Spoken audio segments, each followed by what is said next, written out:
Good morning. It is the 19th of October 2010. Currently about 7:30 in the morning in the Philippines, right around 00:30 for the rest of you worldwide. In Zulu, we are watching Megi move off the west coast of Luzon this morning. Current winds are actually starting to go back up once again right now near 100 knots. JMA has the lowest pressure on this, right around 950 millibars. So system is still a very strong typhoon even after it moved over to Luzon yesterday.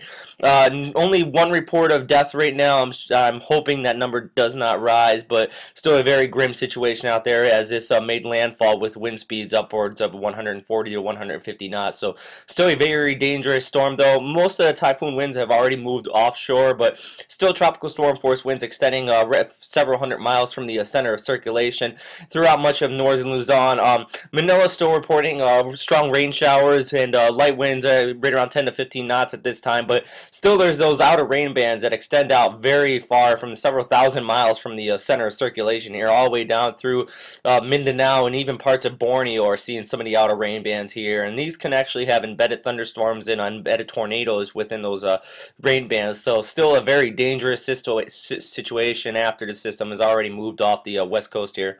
And here's showing the microwave imagery, showing those rain bands I've already noted here, very strong and very tall tops, far away from the center circulation down in here.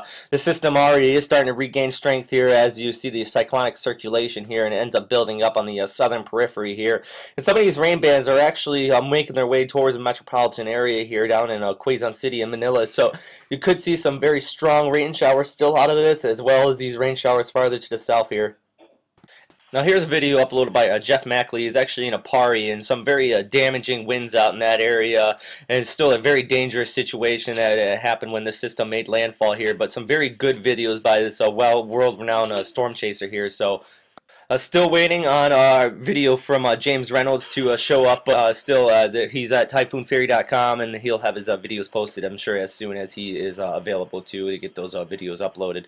Looking out to the forecast, Typhoon 15W, or Megi, is going to be moving off to the west here. Right now, moving right around 10 to 11 knots, basically due west, but is eventually going to start recurving to the northwest as a subtropical ridge up in this region starts to weaken and allows the storm to make the turn here, which actually be shown on Streamline, which is indicated by this weakness in the ridge right in here. Over here, you can see this anticyclonic circulation, and over here also some anticyclonic circulation from the Westpac High, which is extending out this way. It's a tropical ridge that we've been talking about that actually kept the system to the south, vice turning up towards Okinawa. But right now, though, there's a very strong weakness right in here in southeast China to the northeast of Hainan and southwest of Taiwan. So that actually puts the system right in this region for possible landfall as it starts to recurve to the northwest.